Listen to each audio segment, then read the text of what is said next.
আজকে আমরা শুরু করতে চলেছি lesson number 9 J C Bose a beautiful mind. J C Bose অর্থাৎ জগদীশচন্দ্র বসু, যার কথা তোমরা খুব ছোটবেলা থেকেই শুনে এসেছো। কী প্রসঙ্গে শুনেছ সেটা নিশ্চয়ই মনে আছে, না মনে থাকলেও আমি একটু মনে করিয়ে দিই। তিনি একজন বিজ্ঞানী, যিনি প্রথম আমাদেরকে বলেছিলেন যে উদ্ভিদ কিন্তু উত্তেজনায় সাড়া দিতে পারে। অর্থাৎ আমাদের যেমন দুঃখ কষ্ট সব রকম ফিলিংস আছে, বা আমাদেরকে কেউ আঘাত করলে যেমন আমাদের কষ্ট হয়, উদ্ভিদ কিন্তু ঠিক সেম রিয়াকশান তাদের মধ্যেও কিন্তু দেখা যায়। এই জিনিসটা তিনি প্রমাণ করেছিলেন। আরও একটা জিনিস তিনি আবিষ্কার করে সবাইকে তাক লাগিয়ে দিয়েছিলেন, সেটা হচ্ছে বেতার যন্ত্র বা রেডিও। যদিও এই কৃতিত্ব তার কাছে না এসে একজন ইটালির সায়েন্টিস্টের কাছে চলে যায়, পরবর্তীকালে অবশ্য বিশ্বের মানুষের কাছে এটা ক্লিয়ার হয়ে যায় যে ওনারও আগে জগদীশচন্দ্র বসু এটা আবিষ্কার করে ফেলেছিলেন। তো এইরকম একজন বাঙালি বিজ্ঞানীর কথা আমরা আজকে পড়ব। Lesson number 9 J C Bose a beautiful mind.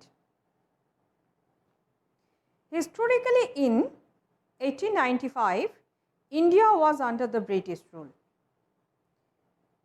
1895 সাল ইতিহাসের হিসেবে ভারত কিন্তু তখন ইংরেজদের অধীনে। A different history was made that year at the town hall in Calcutta. কলকাতার টাউন হলে ঠিক সেই বছর আরেকটি অন্য ইতিহাস রচিত হলো। An interesting demonstration was performed by Jagadish Chandra Bose, an assistant professor of Presidency College. Presidency কলেজের একজন সহকারী অধ্যাপক জগদীশচন্দ্র বসু, তিনি একটি আকর্ষণীয় বক্তব্য রেখেছিলেন এবং তার ব্যাখ্যাটাও জনসাধারণের সামনে পেশ করেছিলেন। Everyone was overawed when the electromagnetic waves traveled from the lecture hall to a third room about 75 meters away. প্রত্যেকেই প্রভাবিত হয়েছিলেন। কিভাবে? যখন তারা দেখলেন যে এই ইলেকট্রোম্যাগনেটিক ওয়েভ তিনি যে হলে বসে বক্তৃতা দিয়েছিলেন ঠিক তার 3টে রুম পরে, অর্থাৎ ওই রকম 3টে দেওয়াল ভেদ করে 75 মিটার দূরে 3 নম্বর ঘরে পৌঁছে যাচ্ছিল। This wave passed through 3 solid walls. 3টে নিরেট শক্ত দেওয়াল ভেদ করে এই তরঙ্গ পৌঁছচ্ছিল। This was a remarkable and path-breaking incident which paved the way for future research all over the world. এটা ছিল একটা উল্লেখযোগ্য এবং দৃষ্টান্তমূলক ঘটনা, যা সারা পৃথিবীতে ভবিষ্যতের যে কোনো রকম বিজ্ঞানের অনুসন্ধানের পথকে খুব সুগম করে দিয়েছিল। Born in 30th November 1858 at Bikrampur, now Munshiganj district of Bangladesh, Jagadish Chandra Bose was a man of diverse talents, a physicist, biologist, botanist, as well as a writer of science fiction. তাহলে এতক্ষণ আমরা যেটুকু পড়লাম সেটুকু যে ঘটনাটা উনি ঘটিয়েছিলেন town হলে, সেই ঘটনা সম্বন্ধে কিন্তু একটু জানলাম। এরপরে আমরা ওনার ব্যক্তিগত জীবন সম্বন্ধে জানব। কবে কোথায় জন্মগ্রহণ, পড়াশুনো। যদিও তোমরা লেখাটা শুরুতেই দেখবে যে এটা কিন্তু একটা বায়োগ্রাফি, অর্থাৎ বায়োগ্রাফি হলো কোনো মহৎ একজন ব্যক্তিকে নিয়ে, তার জীবনী, তার কাজকর্ম নিয়ে তিনি বাদ দিয়ে অন্য কোনো একজন যদি লেখেন, অপরকে জানান, সেইগুলোকে বলা হয় বায়োগ্রাফি। এইরকম একটা জিনিস কিন্তু আমরা আজকে পড়ছি।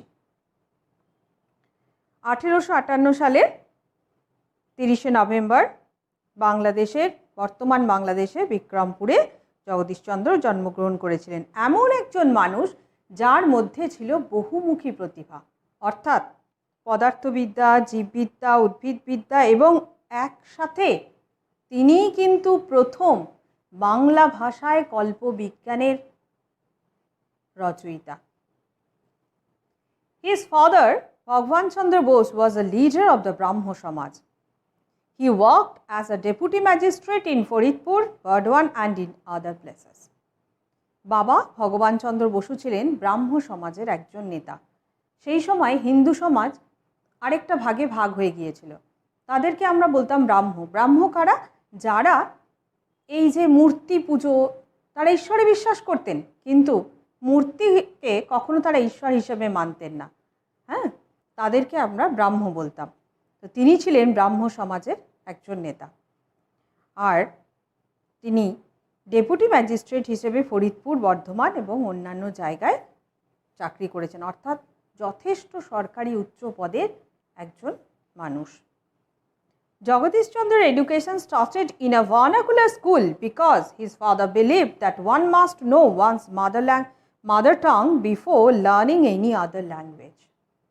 এত বড় একজন মানুষ, তার ছেলে, সেই সময় ভারতবর্ষে ইংরেজদের শাসন চলছে, অনেক ইংরেজি স্কুল প্রতিষ্ঠিত হয়েছে, কিন্তু তিনি কি করলেন? নিজের ছেলেকে একটা মাতৃভাষায় শিক্ষার মাধ্যমে যে স্কুল চলে সেখানে, অর্থাৎ বাংলা মাধ্যমের একটি স্কুলে ভর্তি করে দিলেন।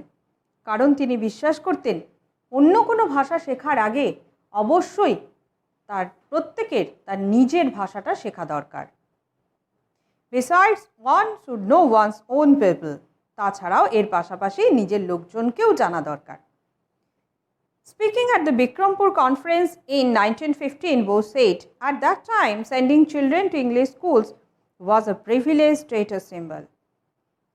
তিনি অনেক পরে 1915 সালে বিক্রমপুরে একটা কনফারেন্সে ভাষণ দিতে গিয়ে সেখানে বলছেন যে আমি যে সময় লেখাপড়া শুরু করেছিলাম সেই সময় বাচ্চাদেরকে ইংরেজি মাধ্যম স্কুলে পাঠানো, সেই সময়কার যে সমস্ত মানুষ ইংরেজদের কাছ থেকে সমস্ত সুযোগ সুবিধা নিতেন, সেই সব ক্লাসের মানুষদের কাছে এটা ছিল একটা আভিজাত্যের প্রতীক, যে দেখো আমার ছেলে ইংরেজি মাধ্যম স্কুলে পড়ে, বিশাল ব্যাপার সেই সময়। তিনি কিন্তু তা করেননি। In the vernacular school to which I was sent, the son of the Muslim attendant of my mother sat on my right side, and the son of a fisherman sat on my left. তাহলে সঙ্গী সাথী কারা ছিল দেখো ওনার? তিনি যে বাংলা মাধ্যম স্কুলে পড়তেন, নিজেই কিন্তু বলছেন কথাগুলো কনফারেন্সে, যে আমার বাবার একজন মুসলিম কাজের লোক ছিল, তার ছেলে আমার ডান পাশে বসতো, আর বাঁ পাশে বসতো কে? একজন ফিশারম্যানের ছেলে, অর্থাৎ যারা মাছ ধরে তাদের ছেলে ছিল আমার বাঁ পাশে বসার সঙ্গী, অর্থাৎ এরা কিন্তু বন্ধু, ক্লাসমেটস। দে ওয়্যার মাই প্লেমেটস, এরা কিন্তু আমার খেলারও সাথী ছিল। I listened spellbound to their stories of birds, animals and aquatic creatures.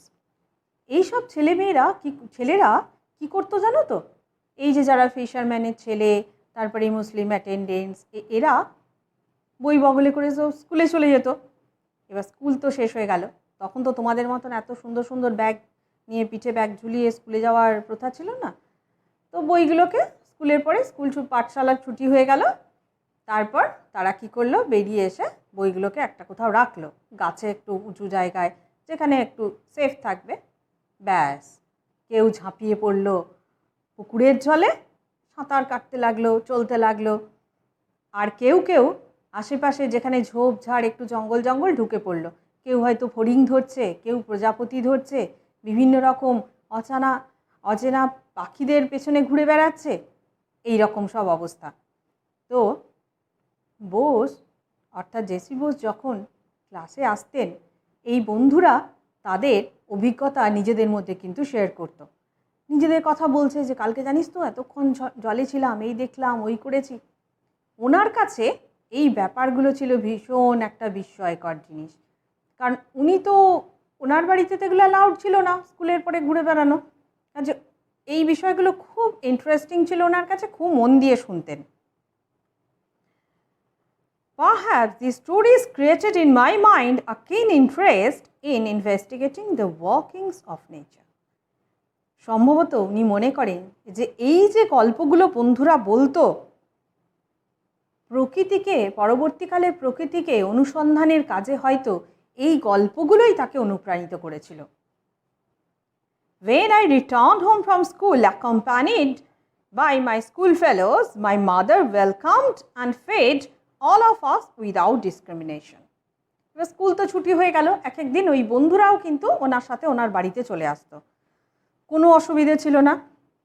ওনার মা বাবা এতটাই উদারমনস্ক মানুষ, বিশেষ করে মাও, তিনি কিন্তু সেই সব বন্ধুদেরকে কোনো রকম বাছবিচার না করে তাদেরকে যথেষ্ট আদরের সঙ্গে ওয়েলকাম করতেন এবং সকলকে উনি খেতে দিতেন। It was because of my childhood friendship with them that I could never feel that there were creatures who might be labeled low caste. এই যে ছোটবেলাকার যে এই বন্ধুত্বটা বাড়ির পরিবেশটাকে এমন সুন্দর করেছিল, বাড়ির পরিবেশটা থেকেই ওনার মধ্যে হয়তো এই জিনিসটা চলে এসেছিল, যেটা উনি পরবর্তীকালে কখনোই অনুভব করতে পারেননি যে সমাজে এমন একটা জীব আছে যাদেরকে আমরা নিচু জাত বলে একটা কিন্তু লেভেল এঁটে দিই তাদের গায়ে। এইটা কিন্তু উনি কোনোদিন মনে করতে পারেননি, চিরকাল মনে করে এসেছেন যে সবাই সমান। আর এই কথাটা, এই অনুভূতিটা কিন্তু ওনার বাড়ির পরিবেশ থেকেই ওনার মধ্যে এসেছে। I never realized that there existed a problem common to the two communities, Hindus and Muslims. আরও একটা জিনিস তিনি বলছেন যে কখনোই আমি উপলব্ধি করিনি যে সমাজে এই যে দুটো সম্প্রদায় অর্থাৎ হিন্দু মুসলিম, এই যে দুটো সম্প্রদায়ের মধ্যে যে কোনো রকম কোনো সমস্যা থাকতে পারে, এই জিনিসটা আমরা কখনোই তখন উপলব্ধি করতে পারতাম না। In 1869, Bose joined Hare School and 6 years later he was admitted to St. Xavier School in Calcutta. তাহলে পরবর্তীকালে সেই স্কুলের পড়াশোনা শেষ করে হেয়ার স্কুলে ভর্তি হলেন, সেখান থেকে 6 বছর পরে কলকাতার সেন্ট জেভিয়ার স্কুলে। He passed the entrance examination and joined St. Xavier's College of Calcutta. এরপরে উনি প্রবেশিকা পরীক্ষায় পাশ করে কলকাতা সেন্ট জেভিয়ার্স কলেজে ভর্তি হলেন। It was here that he came in contact with Jesuit father Eugene Lafont, who played a significant role in developing his interest in natural science. এখানেই তার সঙ্গে একজন জেসুইট ফাদার, অর্থাৎ তিনি কিন্তু খ্রিশ্চান, ইউজিন ল্যাফন্ট, যার সঙ্গে দেখা হওয়ার পর তার মনের মধ্যে এই প্রকৃতির বিজ্ঞানের প্রতি একটা প্রবল আকর্ষণ তৈরি হয়েছিল, একটা আগ্রহ সৃষ্টি হয়েছিল। Later, Bose went to England and secured admission in Christ College, Cambridge to study natural science. পরবর্তীকালে তিনি যখন ইংল্যান্ডে যান এবং প্রকৃতি বিজ্ঞান নিয়ে পড়াশোনা করেন কেমব্রিজের ক্রাইস্ট কলেজে, সেখানে তার ভবিষ্যৎ ভর্তি হওয়া কিন্তু নিশ্চিত হয়ে গেল।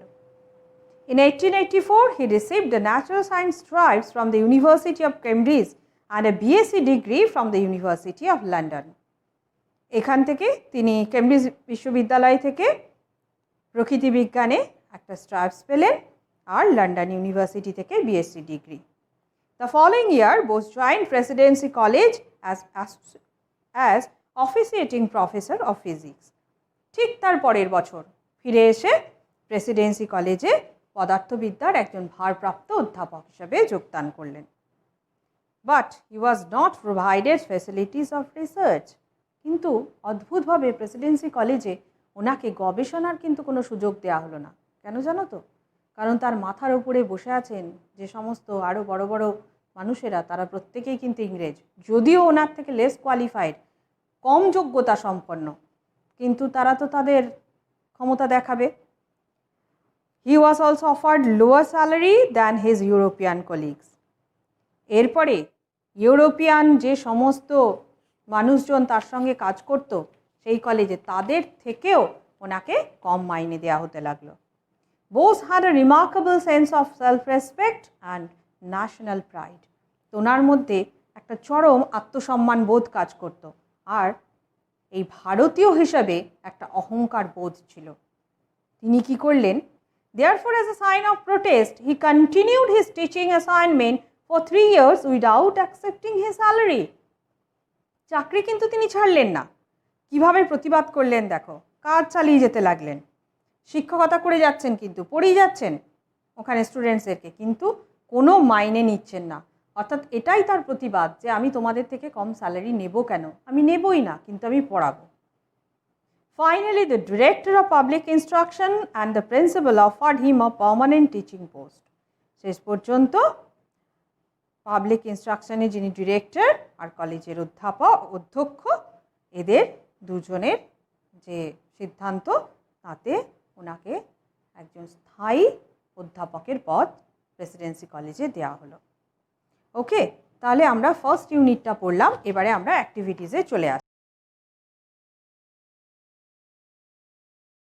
Activity 1, first answer দেখো, Hare School, second St. Xavier's College, number 3 University of London. Activity 2, কিছু ইয়ার্স মিসিং, কিছু ইভেন্টস মিসিং, এগুলো তোমাদেরকে ঠিকঠাক সাজিয়ে লিখতে হবে। এখন আমি লিখে দিয়েছি 1858 J.C. Bose was born, 1869 joined Hare School, 1875 joined St. Xavier's College, 1884 he received the Natural Science Prize from the University of Cambridge, 1885 joined Presidency College, 1895 Bose gave a demonstration at Town Hall.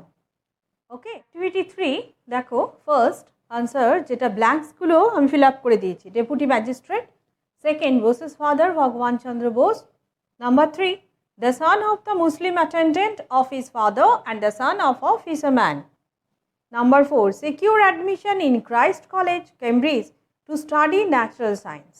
Okay, next activity 4.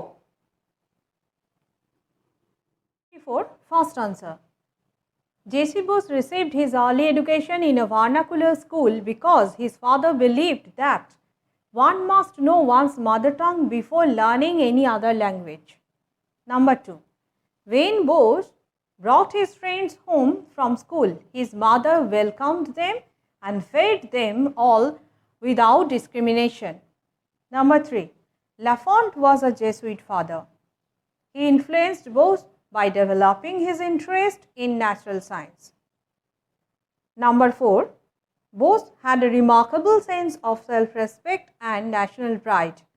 He became a subject of discrimination by the British, so he refused to accept his salary. Okay, তাহলে first unit আমরা complete করলাম। এরপরে আমরা চলে যাচ্ছি second ইউনিটে। আমি টেক্সটটা তোমাদেরকে পড়িয়ে রাখছি, নেক্সট দিন অ্যাক্টিভিটিসগুলো করাতে পারবো। Bose had invented several sensitive instruments. বেশ কিছু সেন্সিটিভ যন্ত্রপাতি কিন্তু তিনি বার করেছিলেন। One of them is the crescograph, which is used to measure the growth rate of plants. তাদের মধ্যে একটা হলো ক্রেস্কোগ্রাফ, যেটা গাছের বৃদ্ধির হার মাপার জন্য ব্যবহার করা হয়, অর্থাৎ গাছটা কতটা বাড়ছে সেগুলো দেখা হয়। Through his experiments, Bose showed that plants behave in the same manner as human beings, although plants take longer to respond than animals. তিনি পরীক্ষার দ্বারা দেখিয়ে দিয়েছিলেন যে গাছেরাই কিন্তু মানুষের মতন একই ধরনের আচরণ করে, যদিও তফাৎটা হলো প্রাণীদের তুলনায় এদের সাড়া দিতে একটু দেরি হয়, অর্থাৎ একটু বেশি সময় লাগে। He proved that plants are sensitive to heat, cold, light, noise and other external stimuli just like human beings. তিনি আরও প্রমাণ করেছিলেন কি, যে মানুষের মতোই কিন্তু গাছেরা তাপ, ঠান্ডা, আলো, শব্দ, এমনকি অন্যান্য বাহ্যিক উত্তেজনার প্রতিও কিন্তু অনুভূতিশীল। By injecting poison into a living plant, Bose showed that they react in the same manner as we do. উনি গাছে বিষ প্রয়োগ করে দেখিয়েছিলেন যে একটা মানুষের শরীরে বিষ প্রয়োগ করলে ঠিক যেমন প্রতিক্রিয়া হয়, গাছেরও কিন্তু একই ধরনের অবস্থা হয়। Scientific research on electromagnetic waves was initiated by J.C. Bose in the late 19th century. এই 19th century শেষের দিকে যে ইলেকট্রোম্যাগনেটিক ওয়েভের ওপরে, অর্থাৎ তড়িৎচুম্বকীয় তরঙ্গের ওপরে উনি যে গবেষণার কাজ করছিলেন, এই সময় অর্থাৎ উনিই কিন্তু এর সূচনা করেছিলেন।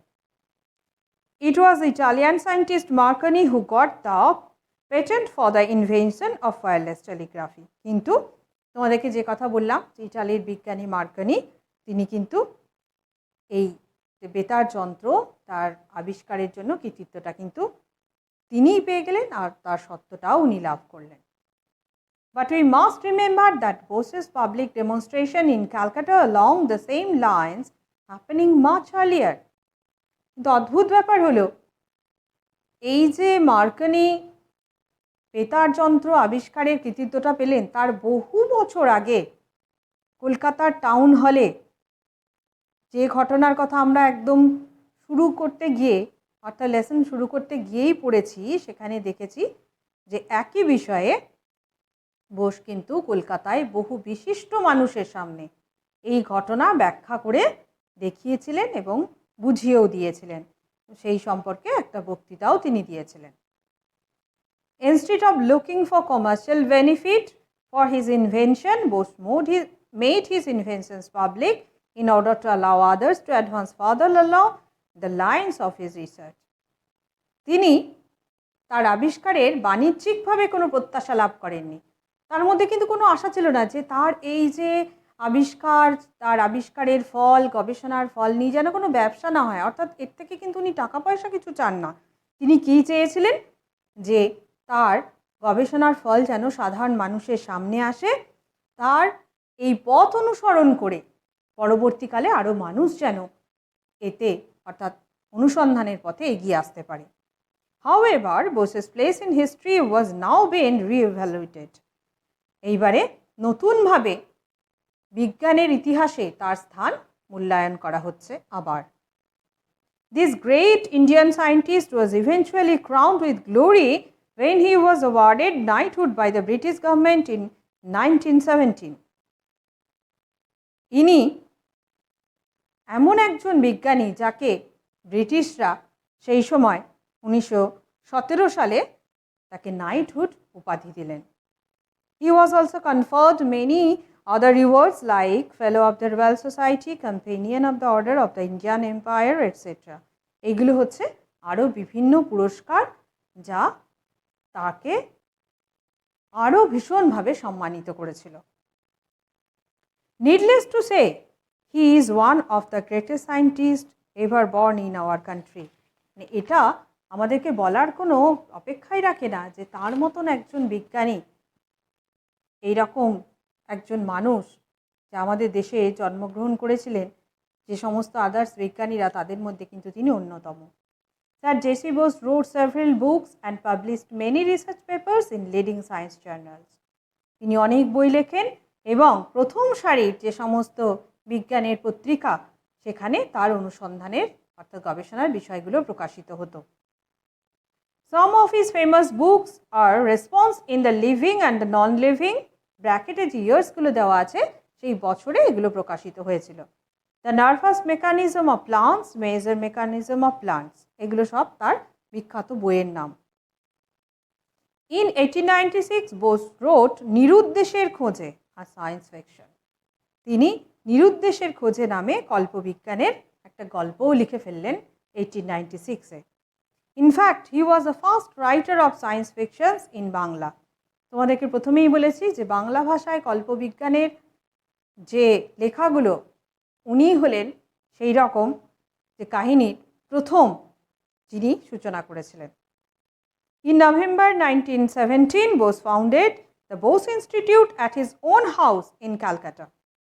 তিনি তার নিজের বাড়িতে 1917 সালের নভেম্বর মাসে বোস ইনস্টিটিউট প্রতিষ্ঠা করলেন। He donated Bose Institute to the nation for research on science. এবং সেটা তৈরি করার পর জাতির উদ্দেশ্যে অর্থাৎ দেশকে কিন্তু তিনি এটা দান করেও দিলেন। কিসের জন্য না, আরও বৈজ্ঞানিক গবেষণার সুযোগ যেন মানুষ পায়। This great Indian scientist breathed his last on 23rd November 1937. 1937-এর November মাসে এই মহান ভারতীয় বিজ্ঞানী, যার কথা আমরা এতক্ষণ পড়লাম, তিনি শেষ নিঃশ্বাস ত্যাগ করলেন। আজকে আমরা এই পর্যন্তই পড়ছি। নেক্সট আমাদের যে কটা অ্যাক্টিভিটিস আছে নেক্সট দিন আমরা কমপ্লিট করে নেব। ওকে।